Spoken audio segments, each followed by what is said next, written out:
I'm Carly, this is Evan, and Ripley. We have a dream to complete America's Great Loop. So in order to make that happen, we bought this boat. Between now and 2025, we're taking you along with as we document every step of the journey to make our dream a reality. We hope you'll join us for the adventure.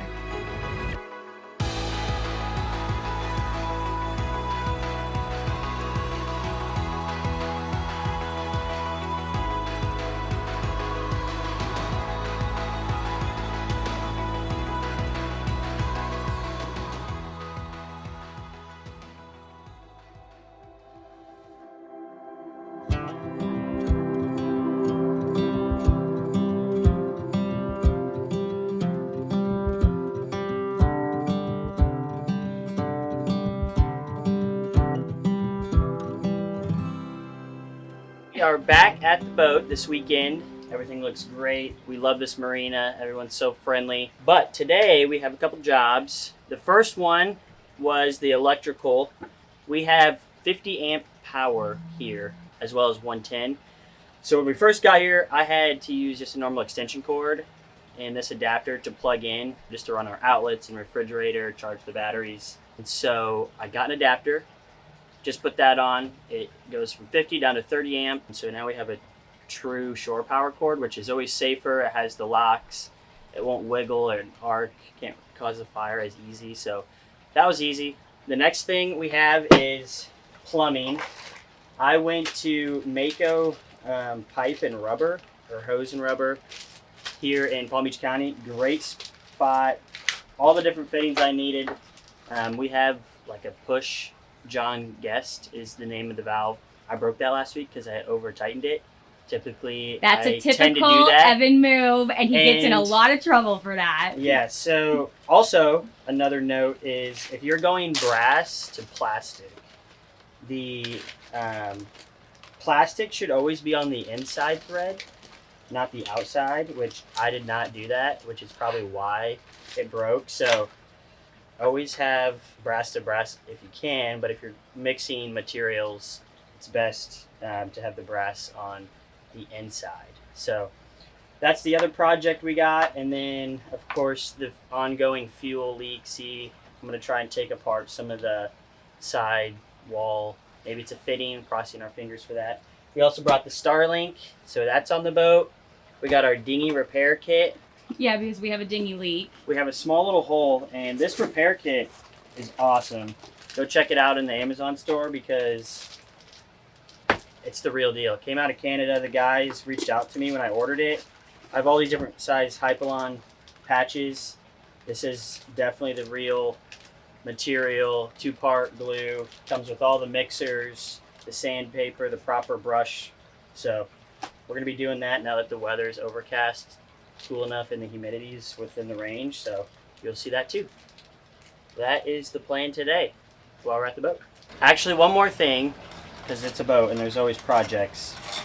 Our starboard cleat in the front is missing 2 screws, and so I went to Home Depot, just your generic hardware store, could not find what I needed. There's another local business, support them too. It's called Florida Bolt, and they have anything you could need. Actually, the power company uses them to make custom bolts and all this. So really good stainless steel. We're going to go back, slide some of those in. That way we don't have to worry about that ripping through. While Evan gets set up for his first project, I'm going to get Ripley some water and wanted to show you guys one of the new things we have purchased for the boat.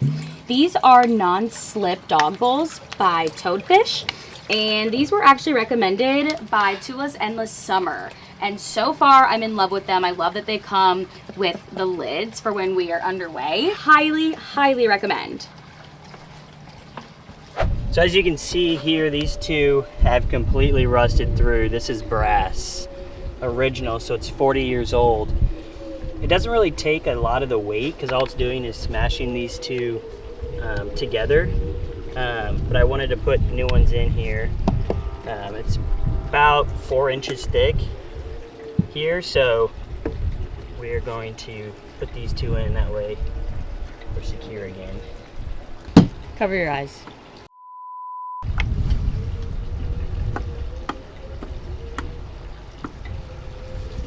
Well, it barely fits, but that's the right bolt. It fits.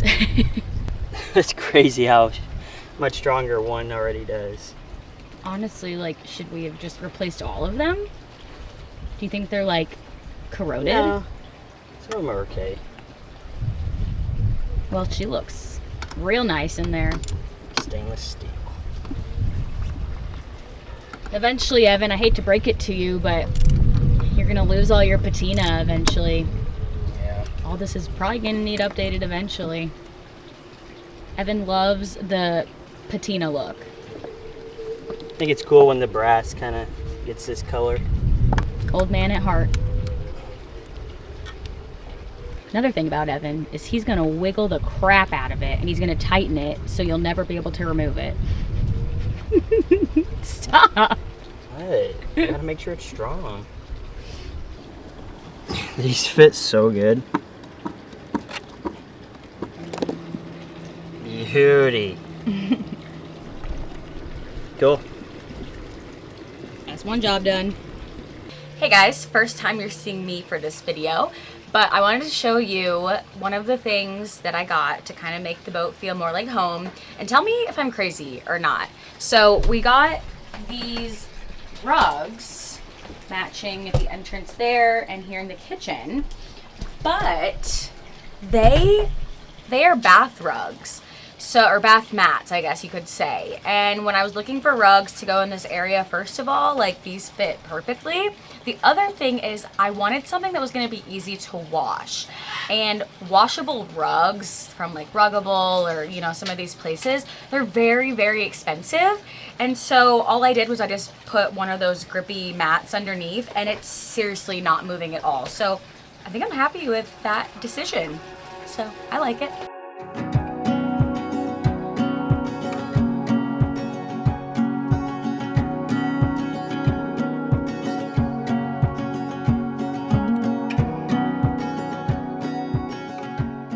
If you saw in our video before last, first of all, if you haven't seen it, go ahead and watch it. But if you remember from our video before last, I was talking about how junky the junk drawer is and how unorganized it is. If you want to know the definition of a junk drawer, that. This is the best junk drawer. John left a bunch of stuff in there that's not actually junk, but it's so unorganized. Like, it's so bad, and that drawer is so heavy. Evan kind of went through and cleaned it up a bit, put some things in the engine room that maybe didn't need to be up here, but I did buy some organization bins to make me feel a little bit better about it. So let's organize that now. Oh my gosh, I am pumped. So exciting when things work out. All right, we've got some extras. Yay! She's beauty, she's grace. Look at this. I love it. All right, Evan has decided he is going to attempt the dinghy repair. So why are you trimming it right now? I'm supposed to trim the brush down a little bit. It just makes it more stiff. So you spread the glue thinner. Problem is, it says to use 10% this, the rest that glue. How do you measure 10%? Well, you need to get something. We need a scale or we need a measuring cup? You need like a cup, and if you do one of that, like you get, what about a spoon? Could you do a spoon? You do 1 spoonful of this, and then 9 spoonfuls of this. Of course, right when Evan starts to pour, we get some waves. Should have used something smaller. Well, live and you learn. Still got a lot. I'll go ahead and link the video that Evan was just watching. It actually was Tula's Endless Summer, which I mentioned them earlier in the video. You enjoying the wind, the breeze in your hair? Yeah, you're being good today, aren't you? Being a good girl. How much was this kit? Like $75. Came with a lot of patches, which was nice. Now what? Paint this. And let it sit? How long? Like 5 to 10 minutes it says. Just a thin layer? Yep. Thinner is better.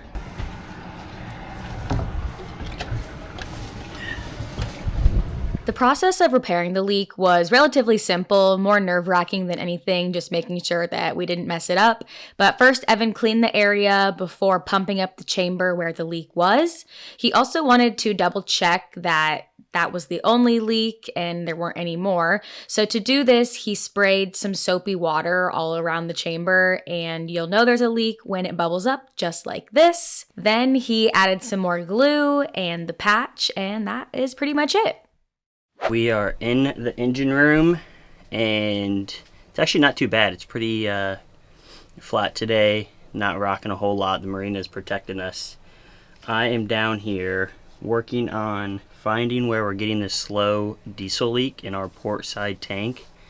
Let me show you kind of what I'm getting into.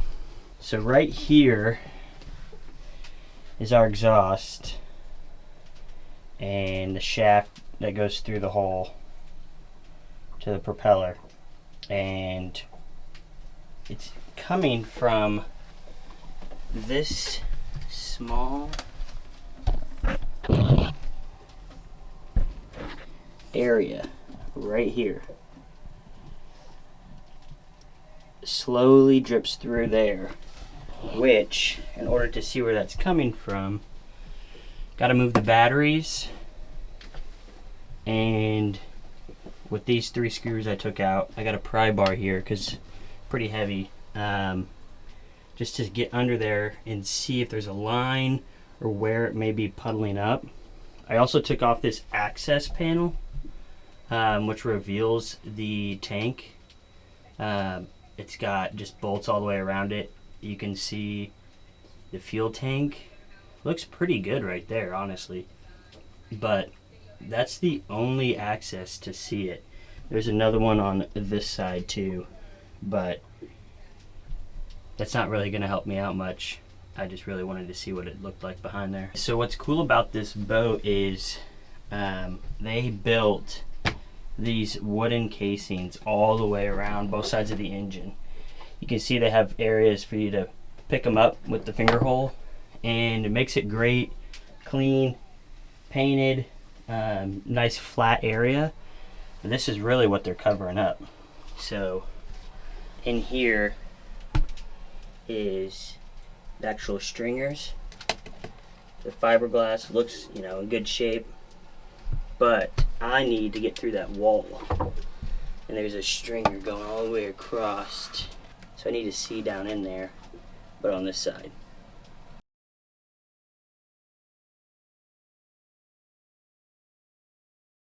It is now 1 week later. We spent the night on the boat last night, and we are in the engine room / workshop because last night we had the hot water heater on and the freshwater pump that creates the pressure in the lines for sinks, bathroom, the kitchen, and I heard it kick on more often than normal. I was like, it's not good. Yeah, typically it only turns on when we're using it. Turns on when a valve's open, whether it's a hot, cold shower, to let water out to maintain the pressure. And it kept kicking on, and I would hear it. So come to find out, this little hose here comes right off of the pump, has a crack all the way up it, and it was spraying water out, which is why it couldn't build any pressure up, so the pump just kept running. So we have some replacement here. I need to cut a little section off, and in our drawers here I have all sorts of different fittings. So always come in here to look to see if I have barbs or like the little extra extender clips. Shout out John. Yeah, so this is a great little drawer here. I always check here before going to the store. But Boat Owner's Warehouse, luckily, is only like literally less than a 10-minute drive from the marina. But here we go.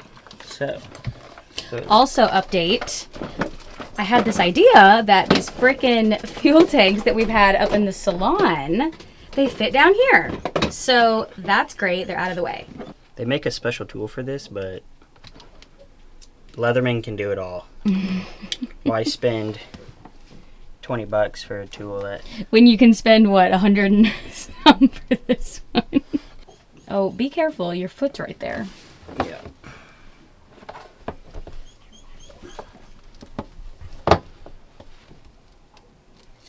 Oh my gosh, that just seems really dangerous.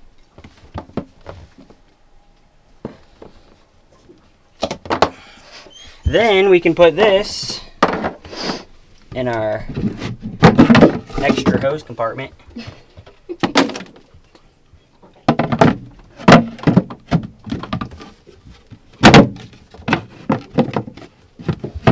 Puzzle. Fits a little too perfectly. You also get to do yoga every day on a boat. Yeah. And you get hot yoga when you're down here. It Oh, fits. that's why. Oh. Like a glove. Alright, so now it's way back in this corner. So Yeah. here's the bucket, and it connects this piece here to up there, and that was what was leaking. So you just need to use the new piece to connect those two. Yeah, so what you do, slide on our hose clamp, and slide this back over. Like that.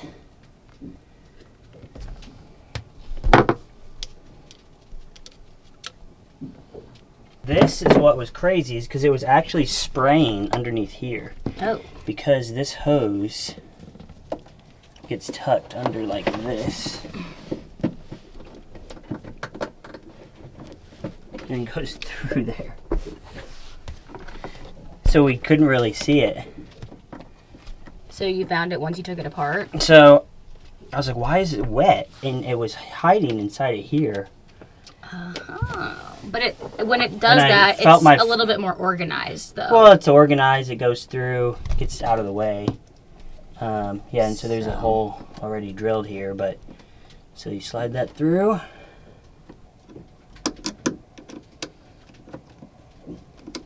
So there's our new one tied in.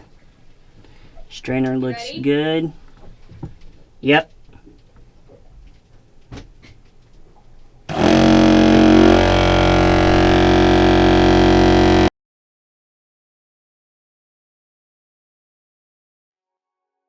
If you're still watching, we appreciate you sticking around until the end.